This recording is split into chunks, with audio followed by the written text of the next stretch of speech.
February 3rd, 2002, was supposed to be the highlight of 12-year-old Tyler McKenzie's young life.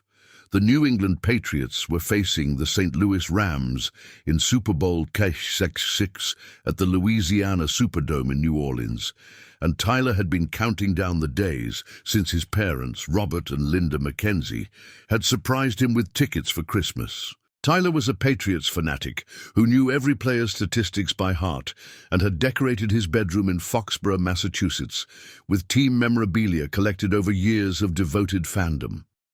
The opportunity to see his heroes play in the biggest game of the year was a dream come true for a boy who had been playing youth football since he was 8 years old. "I still can't believe we're actually here," Tyler told his father as they walked through the crowded streets surrounding the Superdome that afternoon. The excitement in his voice was infectious, and Robert McKenzie couldn't help but smile as he watched his son take in the spectacle of Super Bowl Sunday. Robert, a 45-year-old electrical contractor from suburban Boston, had worked overtime for months to afford the trip. The tickets alone had cost nearly $2,000 each, and with travel expenses, hotel costs, and meals, the family vacation represented a significant financial sacrifice. But seeing Tyler's joy made every extra hour of work worthwhile. "Just wait until you see the game from these seats," Robert replied, checking their tickets for the 10th time that day. "Section 136, row 15. We'll be close enough to hear the players calling the plays." Linda McKenzie, 42, walked beside her husband and son with a mixture of excitement and maternal anxiety. As a nurse at Massachusetts General Hospital, she was accustomed to managing stressful situations, but the overwhelming crowds and chaos of Super Bowl Sunday had her on edge. "Tyler, make sure you stay close to us," Linda reminded her son as they approached the stadium entrance. "There are a lot of people here, and it would be very easy to get separated." The area around the Superdome was packed with approximately 72,000 football fans, vendors, media personnel, and security staff. The atmosphere was electric with anticipation, but the sheer number of people created a logistical challenge that even experienced event organizers found difficult to manage. Tyler, like most 12-year-olds, was more focused on the adventure than the potential dangers. He had his camera ready to capture photos of any players or celebrities he might spot, and he wore his lucky Patriots jersey, a Tom Brady number 12 that had been his most prized possession since the previous season. The McKenzie family joined the thousands of fans streaming into the Superdome around 4:30 p.m., approximately 2 hours before kickoff. Security checks were thorough but moved relatively quickly, and they found their seats with plenty of time to soak in the pre-game atmosphere. "This is incredible," Tyler marveled as he looked around the massive stadium. The field was a pristine green rectangle surrounded by a sea of red, white, and blue decorations. Television cameras on mechanical arms swept across the crowd, and the massive scoreboard displayed highlights from both teams' championship runs. The McKenzies had planned their seating strategy carefully. Robert and Linda sat on either side of Tyler to ensure he would always be between them in the crowded environment. They had discussed meeting points in case anyone got separated, and Tyler carried a card with the hotel's contact information in his pocket. As game time approached, the energy in the stadium reached a fever pitch. Celebrity performers took the stage for the pre-game show.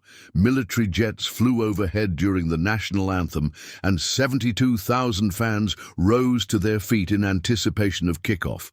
The first half of the game lived up to all expectations. The Patriots and Rams traded scoring drives in a display of offensive precision that had Tyler on the edge of his seat throughout.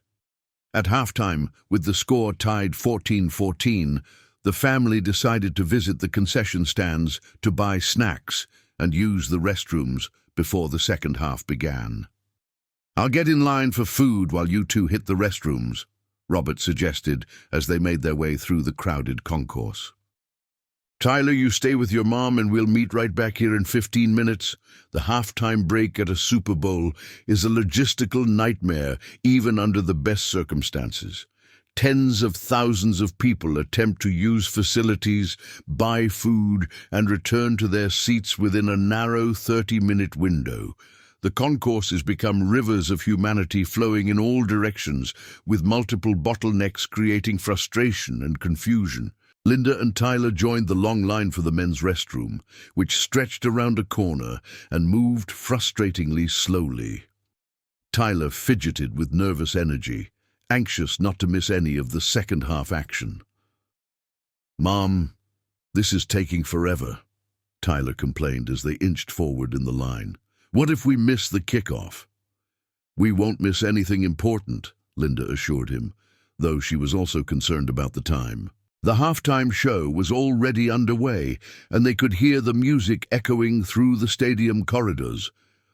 When Tyler finally reached the front of the restroom line, Linda waited outside as planned. The men's restroom was crowded and chaotic, with multiple entrances and exits that created confusion about traffic flow. Tyler entered through the main entrance, but the crowded conditions inside made navigation difficult. What happened next would haunt Linda Mackenzie for the rest of her life. After waiting for what seemed like an appropriate amount of time, she began to worry when Tyler didn't emerge from the restroom. She asked several men who were exiting if they had seen a boy in a Patriots jersey, but no one recalled seeing Tyler specifically. After 10 minutes of waiting, Linda's concern turned to panic. She asked a stadium security guard to check inside the men's restroom, but Tyler was nowhere to be found. The guard suggested that Tyler might have exited through a different door and was looking for her in the wrong location.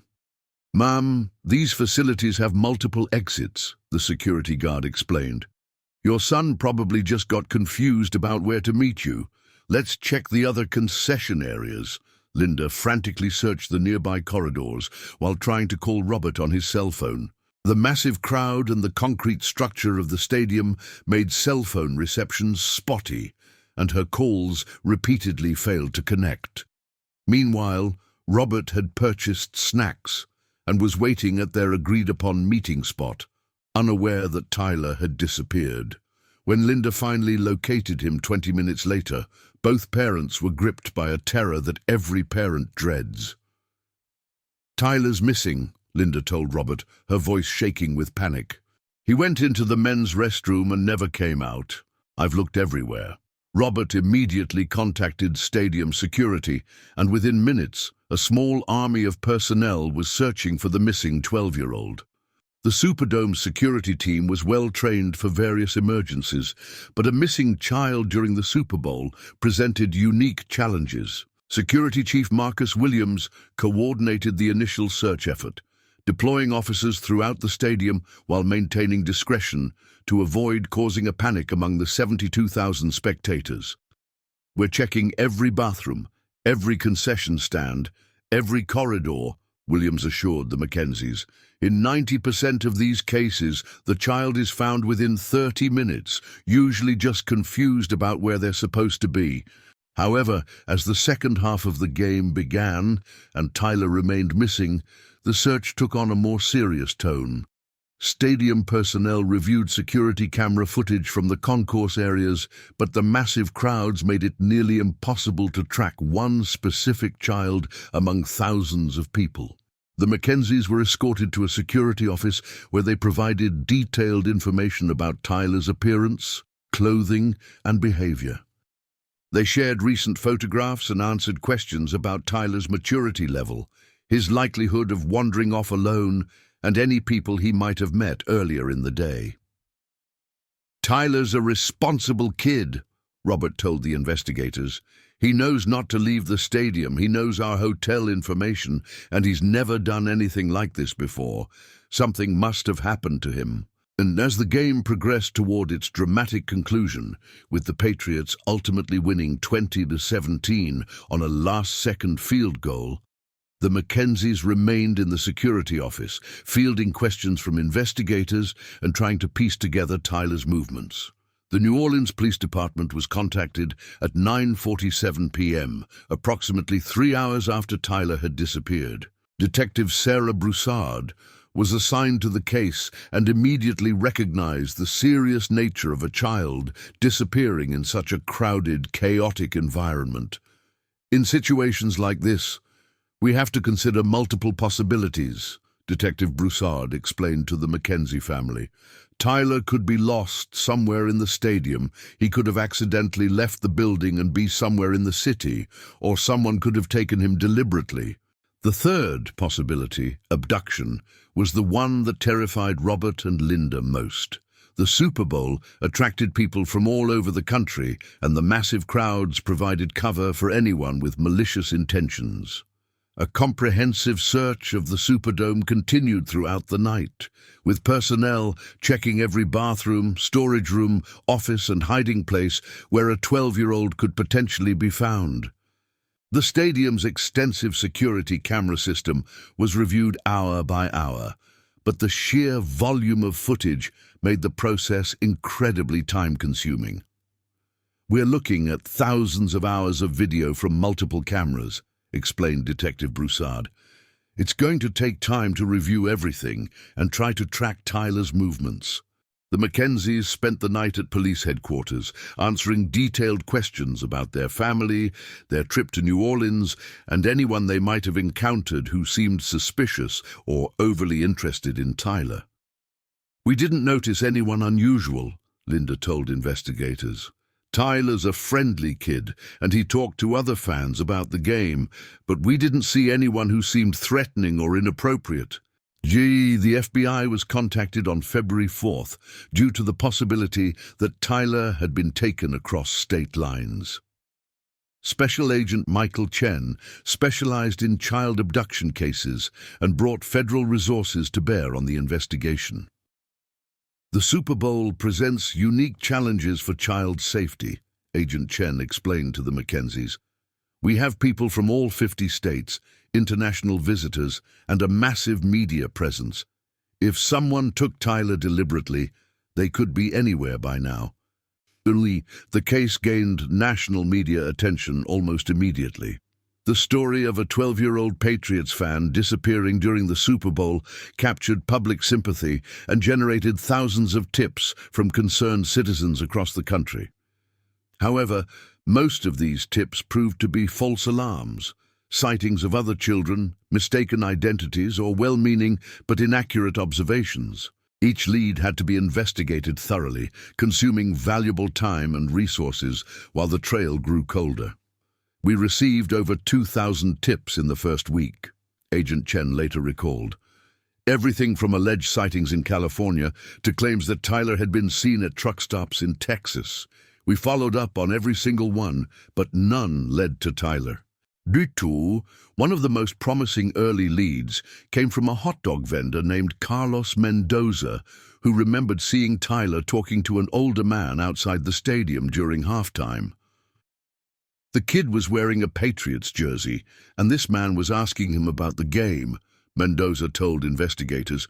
They talked for maybe 5 minutes, and then they walked away together toward the parking area. However, when investigators showed Mendoza photographs of Tyler, he became less certain about his identification. The lighting had been poor, there had been thousands of people around, and the vendor admitted he had been focused on selling food rather than observing interactions. The parking area search yielded no additional clues, and investigators were unable to identify the man Mendoza had described from security footage. As days turned into weeks, the investigation expanded to include possible connections to other missing children cases.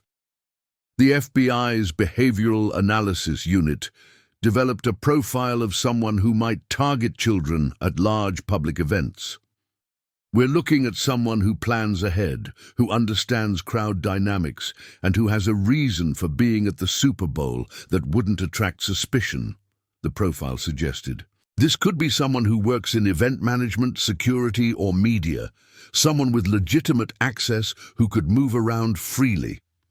The Mackenzie family remained in New Orleans for 2 weeks, working with investigators and participating in media appeals for information about Tyler's whereabouts.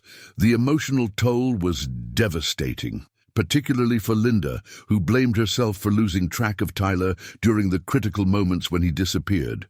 "I should never have let him go into that restroom alone," Linda told a reporter during a televised appeal.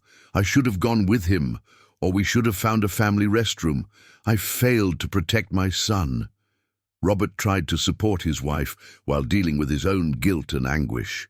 As the family's decision-maker, he felt responsible for bringing Tyler to an environment where something terrible could happen.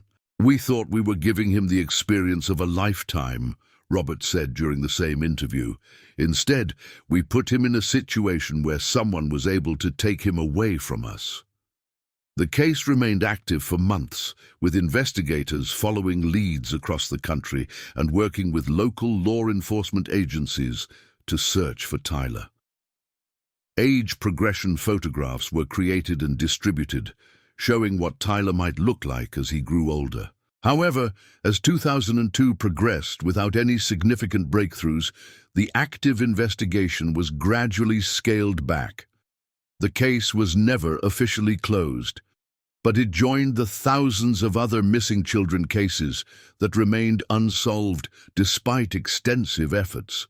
For the Mackenzie family, Tyler's disappearance marked the end of their normal life and the beginning of a 21-year journey of hope, despair, and desperate searching. They would never give up believing that their son was alive somewhere, and that someday they would be reunited with the 12-year-old boy who had vanished into the chaos of Super Bowl Sunday. What they didn't know was that Tyler had indeed survived his abduction, but had been given a new identity and a new life hundreds of miles away from the family that never stopped searching for him. The truth about what happened in that stadium bathroom would remain hidden for more than 2 decades, until a chance encounter with a television commercial would finally provide the key to solving one of the most heartbreaking missing child cases in recent American history. The years following Tyler's disappearance transformed the Mackenzie family from a close-knit unit focused on building a future together into broken individuals consumed by the desperate search for a missing child. The transition from hope to despair to resigned determination would define more than 2 decades of their lives, as they refused to accept that their 12-year-old son had simply vanished forever. Robert Mackenzie returned to work 6 weeks after the Super Bowl, but his colleagues at Mackenzie Electrical Contractors noticed immediate changes in the man who had once been known for his attention to detail and professional reliability. The tools that had once felt natural in his hands now seemed foreign, and jobs that should have taken hours stretched into days as his mind wandered to thoughts of Tyler. "Robert was never the same after New Orleans," recalled his business partner, Danny Sullivan, years later. "He'd be in the middle of wiring a house, and suddenly he'd stop working and stare off into space. We all knew he was thinking about his boy." Linda Mackenzie's transformation was even more dramatic. The competent emergency room nurse, who had handled medical crises with calm professionalism, became unable to focus on her patients' needs. Her supervisor at Massachusetts General Hospital initially offered compassionate leave, but as months passed without improvement in Linda's condition, difficult conversations about her future employment became inevitable. "I kept seeing Tyler in every 12-year-old boy who came through the emergency room," Linda explained during a therapy session in late 2002. "I couldn't concentrate on treating other people's children when my own child was missing somewhere in the world." The Mackenzies' search efforts during the first year were intensive and systematic. They hired private investigator Marcus Torres, a former FBI agent who specialized in missing children cases. Torres brought professional resources and connections that complemented the ongoing official investigation. "The first year is critical in these cases," Torres explained to the family. "If Tyler was taken by someone with criminal intent, There are patterns we can look for, connections we can make, but if he was taken by someone who wanted to raise him as their own child, the search becomes much more complex. Torres's investigation focused on several key theories about Tyler's disappearance. The first possibility was that Tyler had been abducted by a stranger who had been stalking potential victims at the Super Bowl. The massive crowd provided cover for someone with predatory intentions, and the chaotic environment during halftime created the perfect opportunity for an abduction. The second theory was more disturbing, that Tyler had been taken by an organized network that specialized in providing children to people who were unable or unwilling to adopt through legal channels. These networks, while rare, had been known to operate at large public events where children could disappear without immediate notice. The Super Bowl attracts people from all over the country, Torres noted.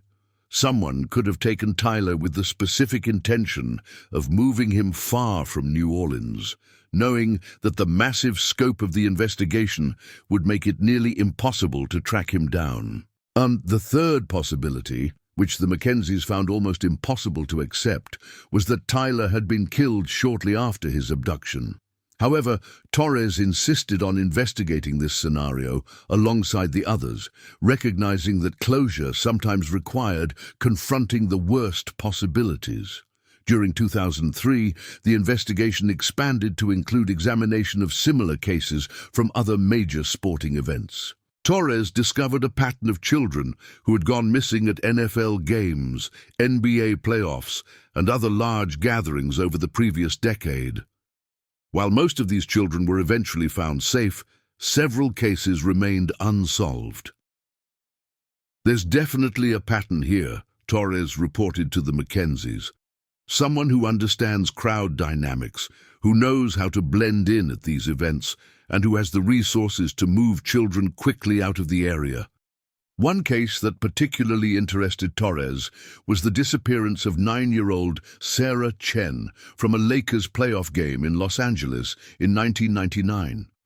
Like Tyler, Sarah had become separated from her parents in a crowded area and had never been found. The similarities between the cases suggested a possible connection.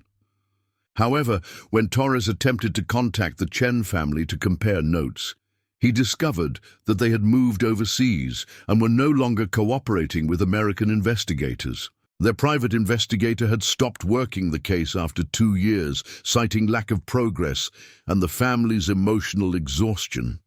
"This is what happens in too many of these cases," Torres told the Mackenzies. "Families reach a point where the constant searching becomes more painful than accepting the loss. But I can see that you're not ready to give up yet." But the Mackenzies' determination to find Tyler was fueled partly by their refusal to believe he was dead and partly by their guilt over the circumstances of his disappearance. Both parents blamed themselves for different aspects of the tragedy, and their shared guilt motivated them to exhaust every possible avenue of investigation. "I replay that day in my mind constantly," Linda told Dr. Jennifer Walsh, the family therapist they began seeing in 2004. "If I had insisted on staying together, if I had gone into the bathroom with him, if I had been more careful about the meeting spot, any of those things might have prevented this." Robert's guilt focused on his decision to bring Tyler to the Super Bowl in the first place. "I wanted to give him this incredible experience," he confided to Dr. Walsh. "Instead, I put him in danger. I took him away from the safety of home and delivered him directly to whoever took him." Chati saw the emotional toll of the ongoing search began to strain the Mackenzies' marriage during their 3rd year without Tyler. The shared trauma that had initially brought them closer together gradually became a source of conflict as they developed different coping mechanisms and disagreed about investigation strategies.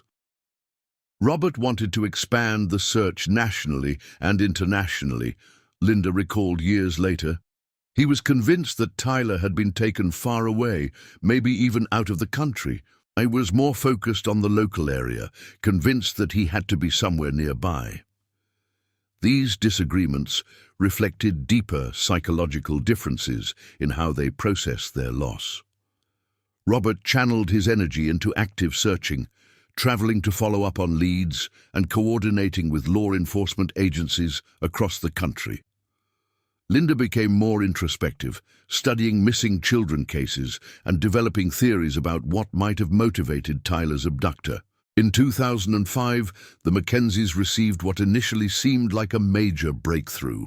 A woman in Portland, Oregon, contacted them through their website to report that she had seen a teenager who strongly resembled Tyler's age progression photos working at a local grocery store.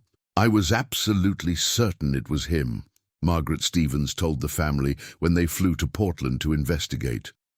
"The facial structure, the height, even the way he carried himself, everything matched the photos you've published." The teenager in question was named David Miller, and according to store records, he was 16 years old and lived with his adoptive parents in suburban Portland.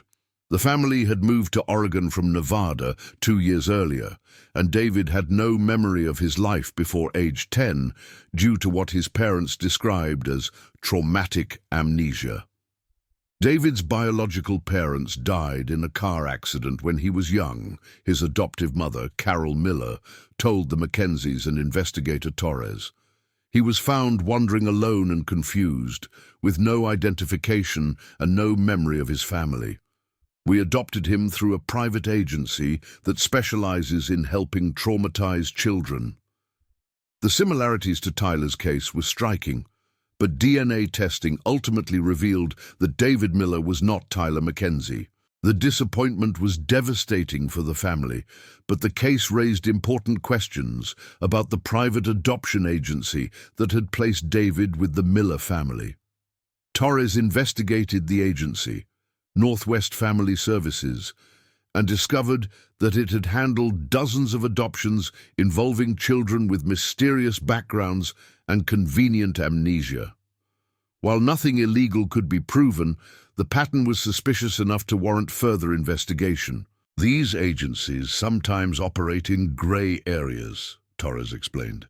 "They provide homes for children who genuinely need them, but they don't always ask tough questions about where these children come from or whether their adoptions are completely legitimate." The David Miller case led to a broader investigation of private adoption agencies that specialized in difficult placements. Children who were older, traumatized, or had incomplete documentation. The FBI's Crimes Against Children unit became interested in several agencies that appeared to have unusually high success rates in placing children who had no verifiable family histories. However, these investigations moved slowly and ultimately produced no direct leads in Tyler's case. The agencies in question were careful to maintain plausible documentation for their placements, and proving that specific children had been illegally obtained was nearly impossible without cooperation from the adoptive families.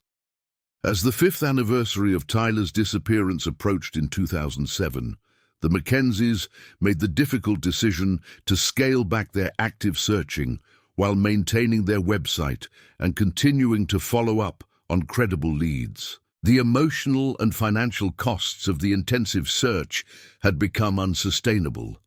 We had spent over $200,000 on private investigators, travel expenses, and various search efforts, Robert calculated during a financial review that year.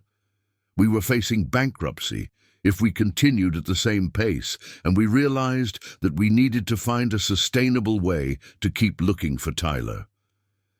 The decision to reduce their search efforts did not mean giving up hope. Instead, the Mackenzies developed a more systematic approach that relied heavily on technology and online networking. Linda became expert at using facial recognition software to scan social media photos, while Robert focused on building relationships with law enforcement agencies across the country. Every few months, I would send updated information to police departments in major cities, Robert explained. I wanted to make sure that Tyler's case stayed on their radar, so that if someone matching his description was ever arrested or came to their attention, they would think to contact us. The advent of social media platforms like Facebook and MySpace in the mid-2000s provided new opportunities for searching while also creating new challenges. The Mackenzies could potentially reach millions of people with Tyler's story, but they also had to sort through thousands of false leads and mistaken identities. Social media was both a blessing and a curse, Linda reflected. We could connect with other families going through similar experiences, and we could share Tyler's photos with audiences we never could have reached before. But we also got flooded with tips from people who were just trying to help but weren't being careful about their identifications. One particularly painful incident occurred in 2009 when a Facebook user posted photos of a young man at a college party claiming he had told people his name was Tyler and that he had been adopted from somewhere in the South. The photos showed someone who could potentially have been Tyler at age 19, and the Mackenzies spent weeks trying to track down the identity of the young man in the pictures. The investigation ultimately revealed that the person in the photos was named Trevor Morrison, a college student from Michigan with a well-documented family history. The person who had posted the photos had misheard the name Trevor as Tyler and had created an elaborate false narrative based on that misunderstanding. These kinds of false alarms were emotionally devastating, Linda recalled. Each time we thought we might have found Tyler, we would allow ourselves to hope again, and each time the lead turned out to be false, we had to process that disappointment all over again. The 10th anniversary of Tyler's disappearance in 2012 brought renewed media attention to the case. Several television shows featured the Mackenzie family's story, and the National Center for Missing and Exploited Children created updated age progression images showing what Tyler might look like as a 22-year-old adult. The 10-year mark was emotionally significant for us, Robert explained during a television interview. Tyler would have been graduating from college, starting a career, maybe getting married. We kept wondering what kind of man he had become and whether he ever thought about the family he had lost. The updated age progression photos generated hundreds of new tips, but follow-up investigations revealed that none of them led to Tyler. However, the media attention did result in new information about the original investigation that had never been made public. Former Detective Sarah Broussard, who had retired from the New Orleans Police Department, contacted the Mackenzies to share details about leads that had been investigated but never publicly disclosed. One particularly intriguing lead involved a rental car that had been abandoned at the New Orleans airport on February 4, 2002, the day after Tyler's disappearance. The car had been rented by someone using a false identity, Broussard revealed. We traced the credit card and driver's license, but they were both fraudulent. Someone had gone to considerable trouble to rent that car under an assumed name, and then they just abandoned it at the airport. The rental car had been processed for evidence, but DNA testing technology in 2002 was not advanced enough to extract useful information from the limited traces found in the vehicle. Broussard suggested that modern forensic techniques might be able to recover evidence that had been missed in the original investigation. We kept samples from that car in storage, Broussard told the family. If you're willing to fund new DNA testing, we might be able to get information that wasn't available 20 years ago. The Mackenzies immediately agreed to pay for the updated forensic analysis, which cost nearly $15,000. However, the results were disappointing. While new DNA traces were recovered from the rental car, they didn't match Tyler or anyone in the National DNA database. What we did learn was that at least 3 different people had been in that car, the forensic analyst reported.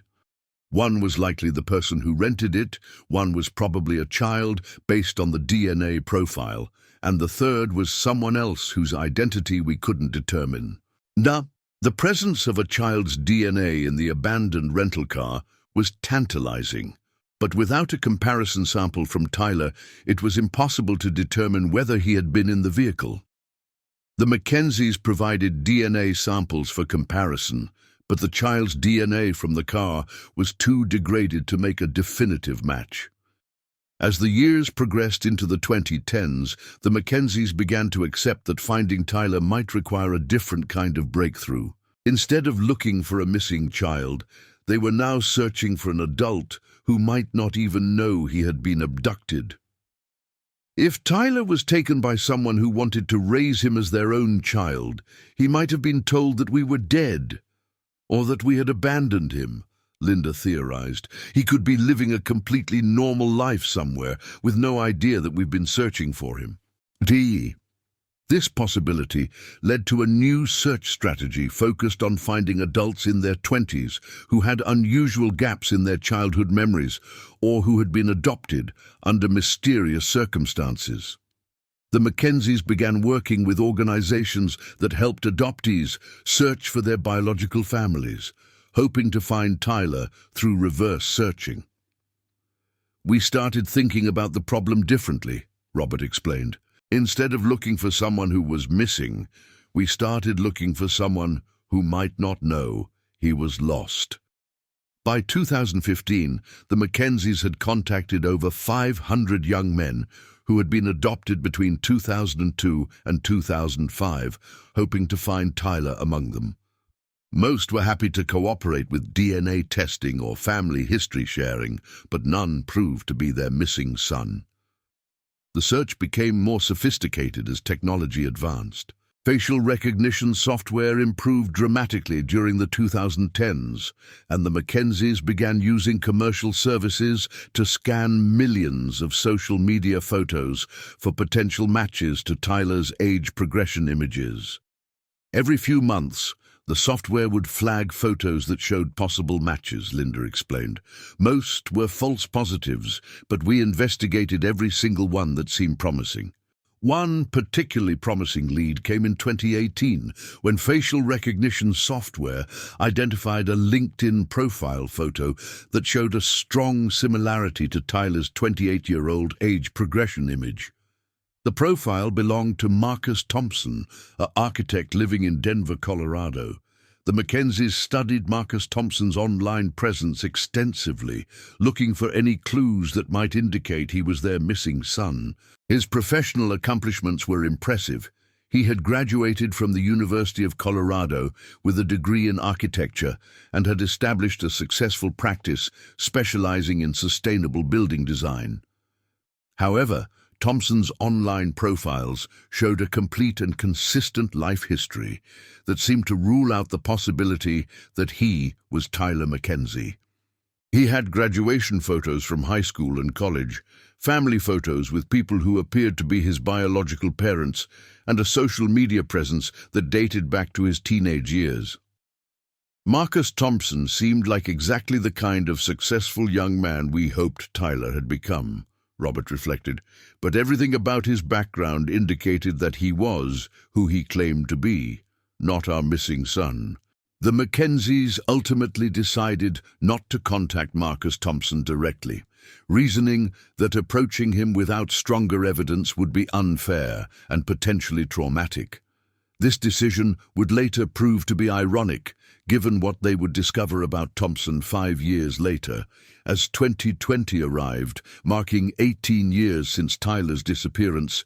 The Mackenzies had settled into a routine of hoping without expecting, searching without anticipating success. They maintained their website, responded to occasional tips, and continued to believe that Tyler was alive somewhere, but they had learned to live with uncertainty.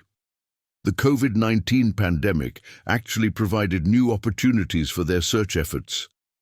With millions of people spending more time online and consuming more digital media, the Mackenzies' social media posts about Tyler reached larger audiences than ever before.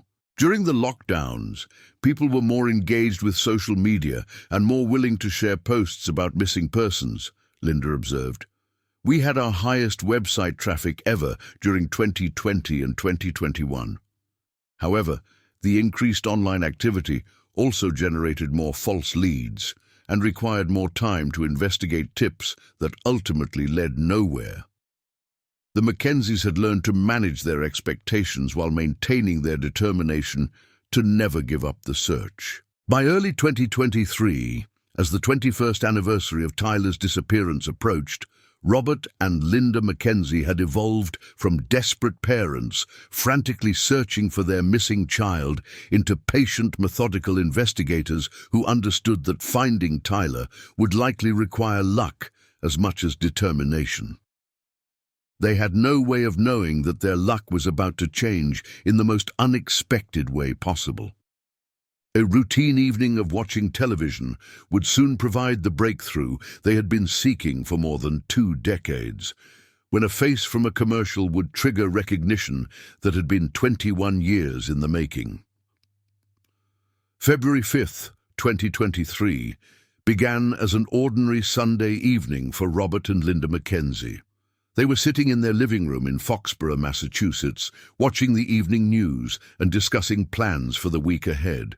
The 21st anniversary of Tyler's disappearance was just 2 days away, and they had developed a tradition of spending that difficult day quietly together, sharing memories and maintaining their vigil of hope.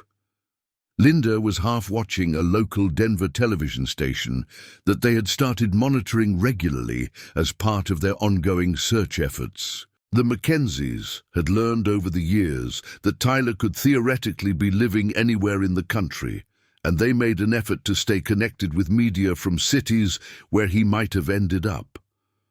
"Look at this story about the housing market in Colorado," Linda commented absently as a news segment began about sustainable architecture trends in Denver. "They're saying that young architects are designing these amazing eco-friendly homes." Robert glanced up from the newspaper he had been reading, more out of politeness than genuine interest. After 21 years of following leads and scanning faces, their search for Tyler had become both an obsession and a routine that colored every aspect of their daily lives. The news segment concluded and transitioned to a commercial break. The first advertisement was for a local Denver architectural firm called Thompson & Associates, featuring a professional-looking man in his early 30s standing in front of a modern, environmentally sustainable building.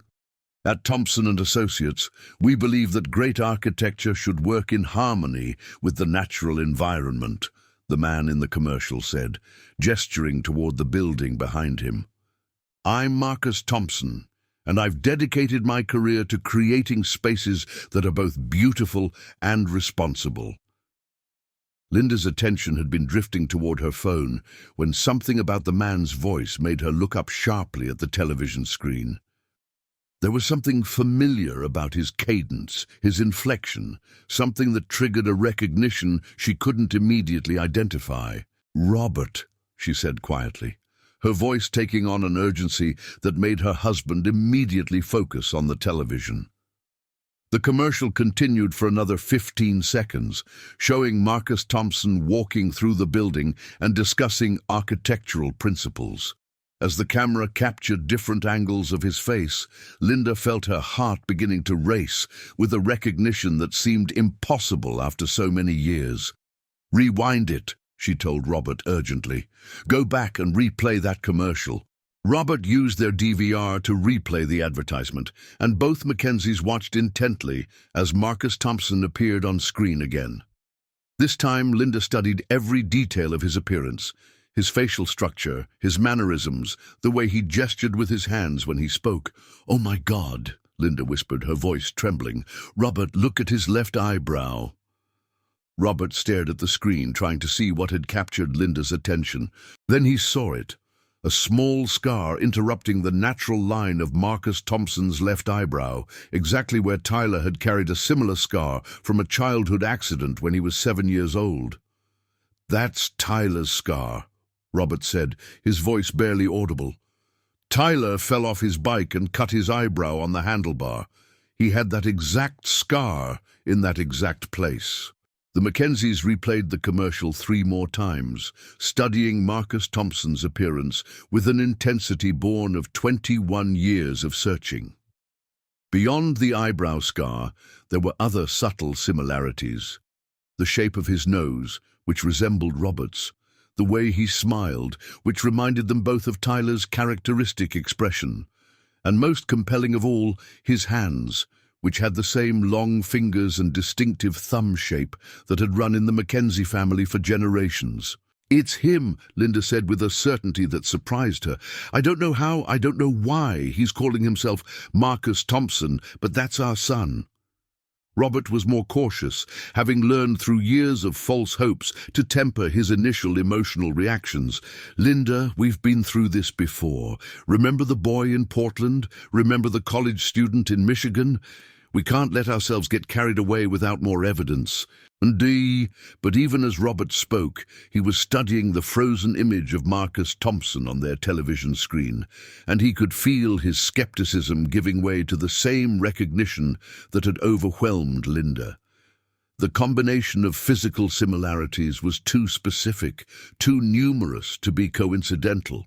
"We need to get more information about this Marcus Thompson," Linda said, already reaching for her laptop. "We need to find out everything we can about his background, his family, his history." Their first internet search revealed extensive information about Marcus Thompson's professional life.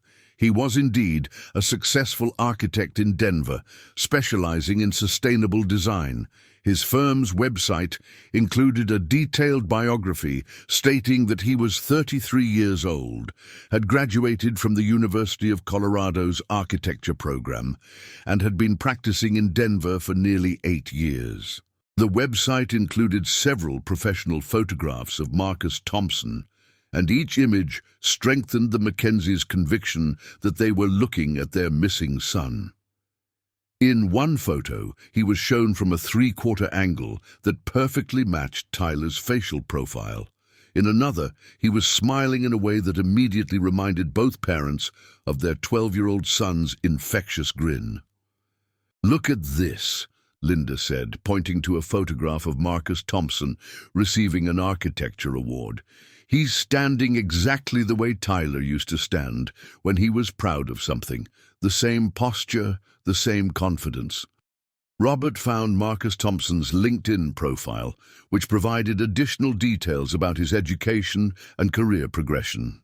According to the profile, he had attended Colorado State University for his undergraduate degree before completing his architecture studies at the University of Colorado. His work history showed a steady progression from junior architect to partner in his current firm. However, the personal information in Marcus Thompson's online profiles was notably sparse. There were no family photos, no references to parents or siblings, and no posts about childhood memories or family traditions. For someone with an extensive professional online presence, his personal life remained remarkably private. "This is suspicious," Robert observed. "Most people his age have some kind of family photos on social media, some mention of their background or childhood. It's like his personal history begins when he started college." Linda discovered Marcus Thompson's firm had been featured in several Denver area publications, and she found an interview from 2019 where he discussed his design philosophy. In the interview, Marcus mentioned that he had developed his interest in sustainable architecture during his formative years, but he provided no specific details about his childhood or family background. "I've always been drawn to the idea of creating harmony between human needs and environmental responsibility," Marcus had told the interviewer.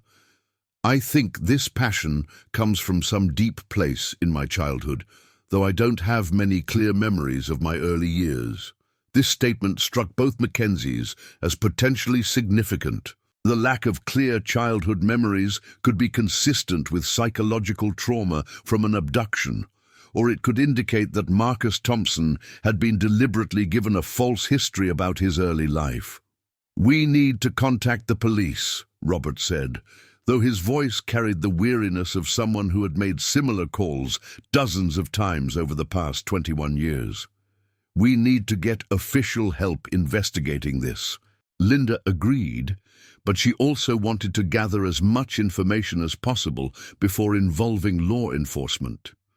Their experience with previous false leads had taught them that police were more likely to take their concerns seriously if they presented compelling evidence rather than just parental intuition.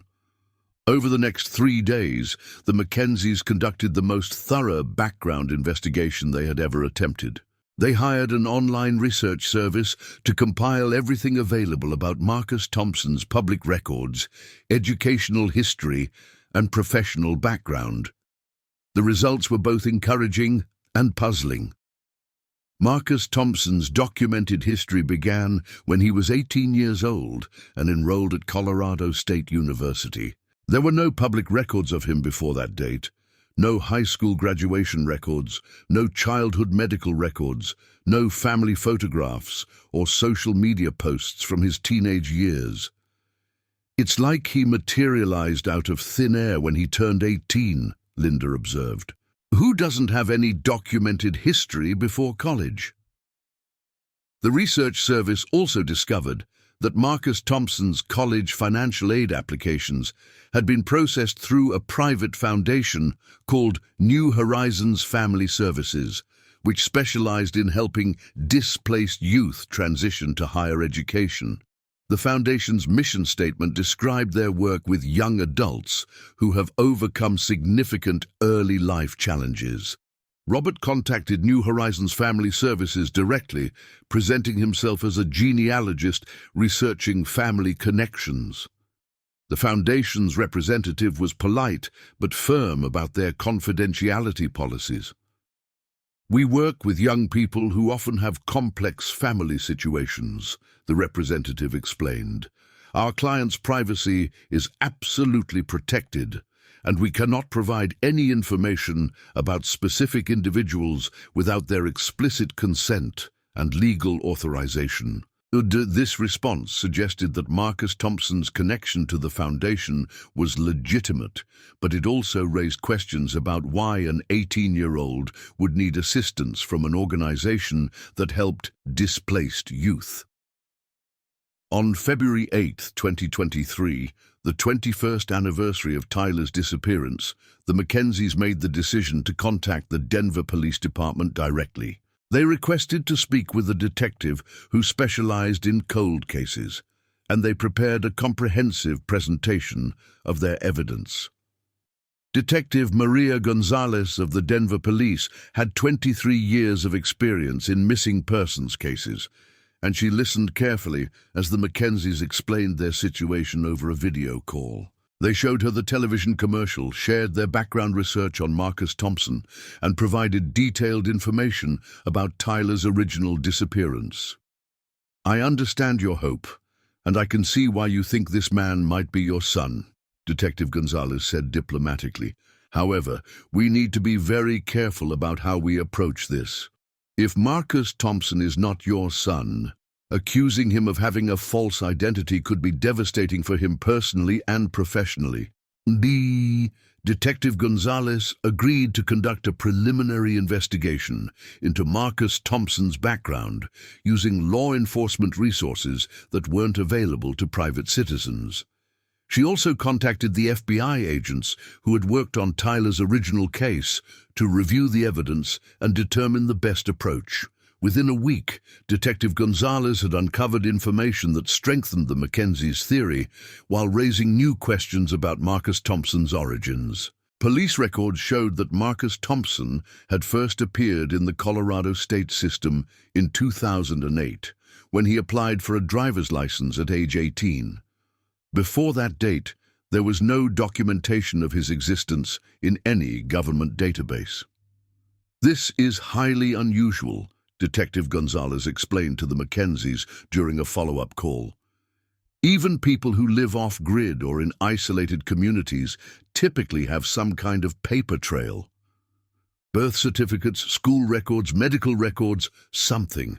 More intriguingly, Detective Gonzalez discovered that Marcus Thompson's Social Security number had been issued when he was 18, which was extremely rare for someone born in the United States. Social Security numbers are typically assigned at birth or during early childhood, not when someone reaches adulthood. A social security number issued to an 18-year-old suggests either someone who was born outside the US and later became a citizen, or someone whose identity was created artificially, Detective Gonzalez explained. Given the other gaps in his background, the artificial identity scenario seems worth investigating.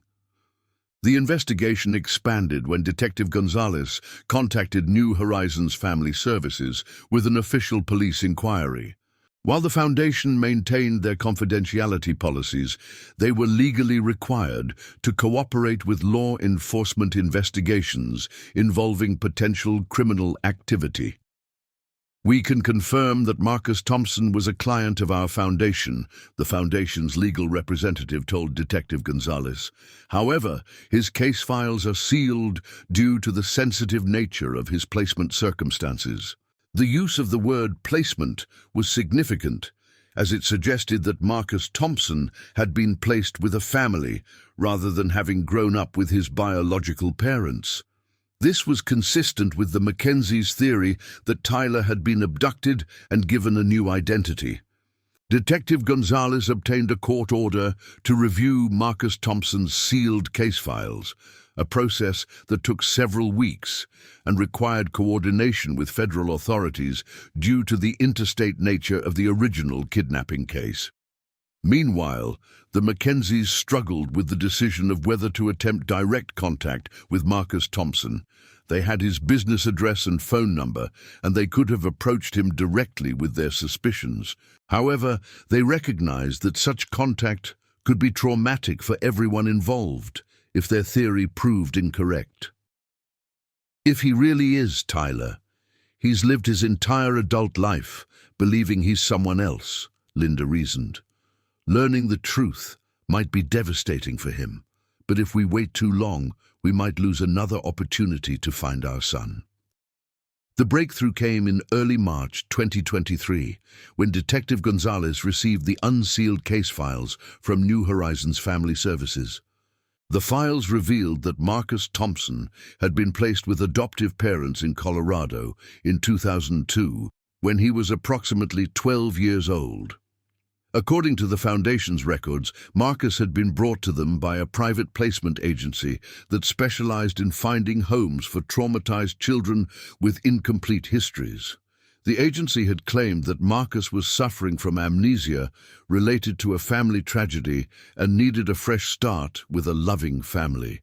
The placement agency told us that Marcus's biological family had died in an accident, and that he had been found wandering and confused with no memory of his past, the Foundation's files stated.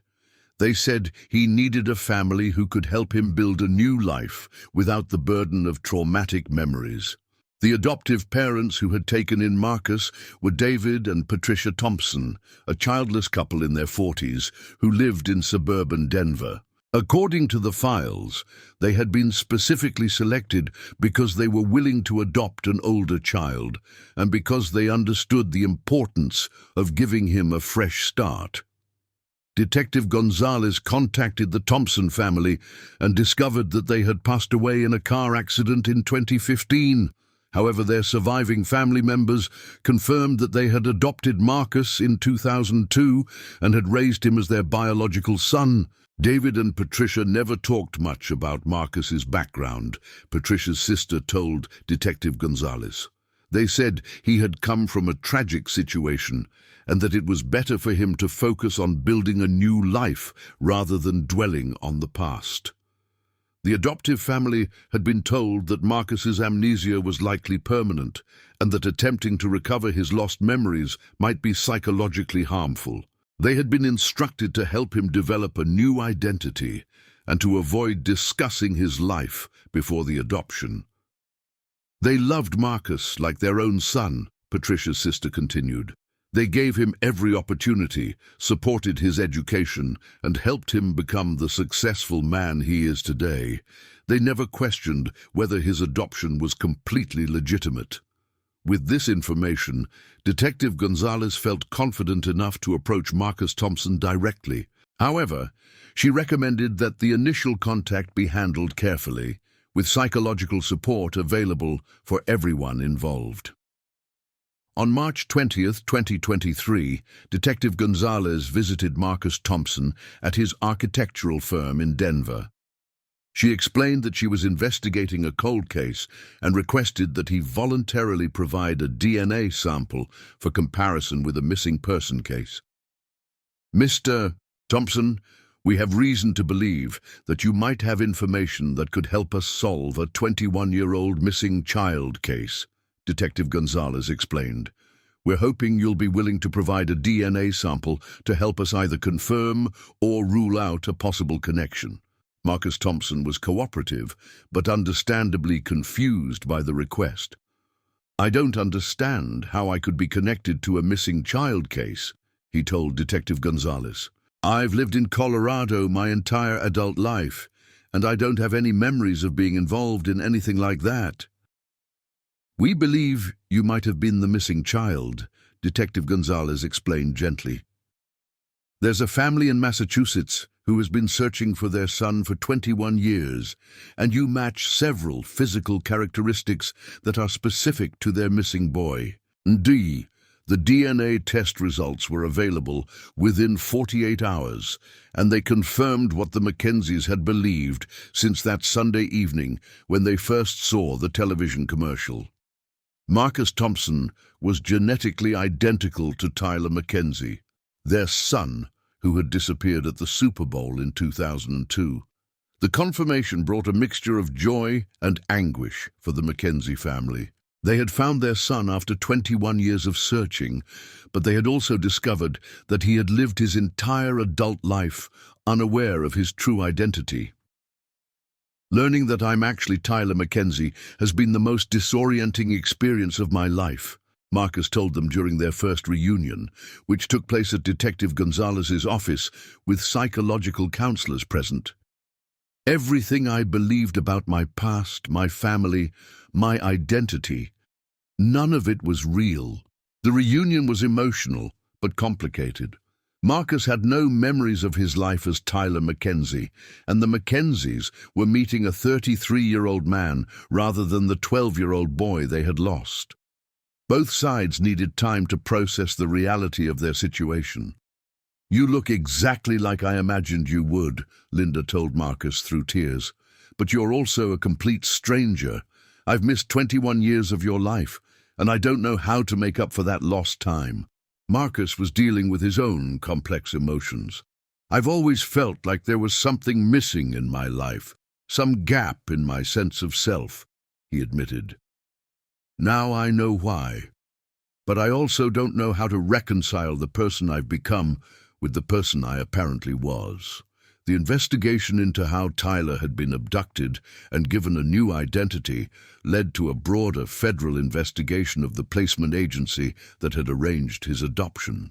FBI agents discovered that the agency had been part of an elaborate network that specialized in stealing children from public places and placing them with wealthy families who were willing to pay premium prices for quick, discreet adoptions.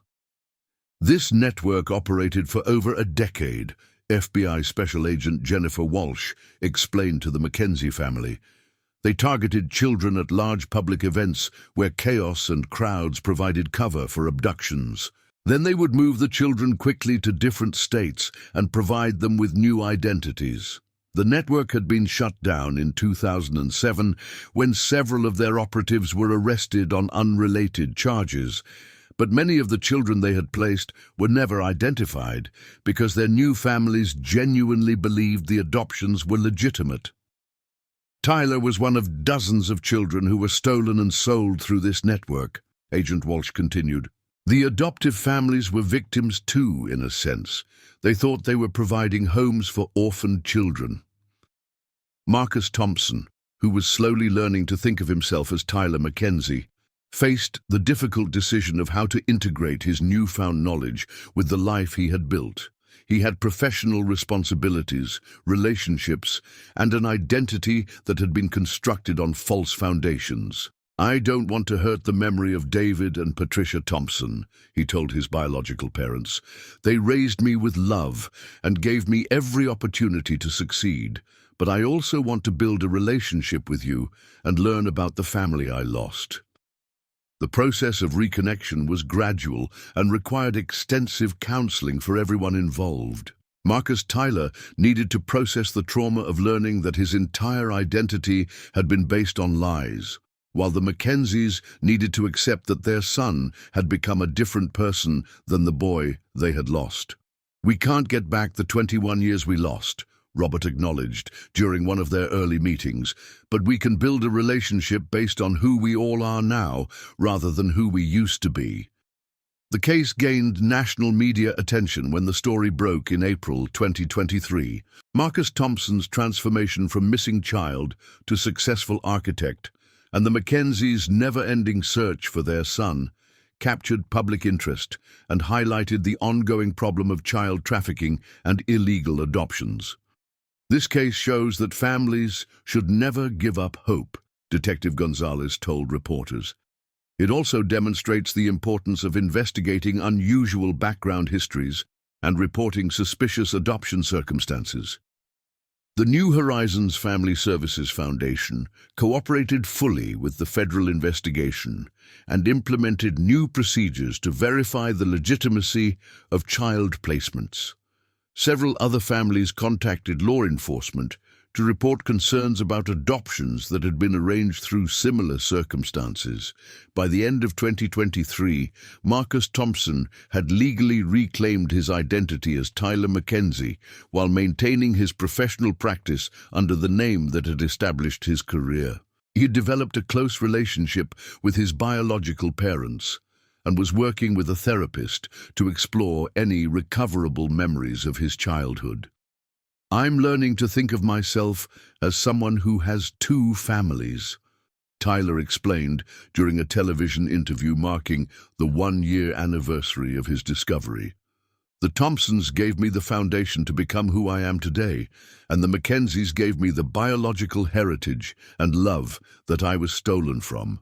The Mackenzies finally had their answer to 21 years of questions, but they also had a new challenge: building a relationship with the adult son they had never stopped loving, but had never had the chance to know. The television commercial that had led to Tyler's discovery had given them the greatest gift imaginable: the return of their lost child and the knowledge that their 2 decades of hope had been justified. The boy who had disappeared into the chaos of Super Bowl Sunday had become a man who designed buildings that would stand for generations, and the parents who had never stopped searching had finally brought their son home.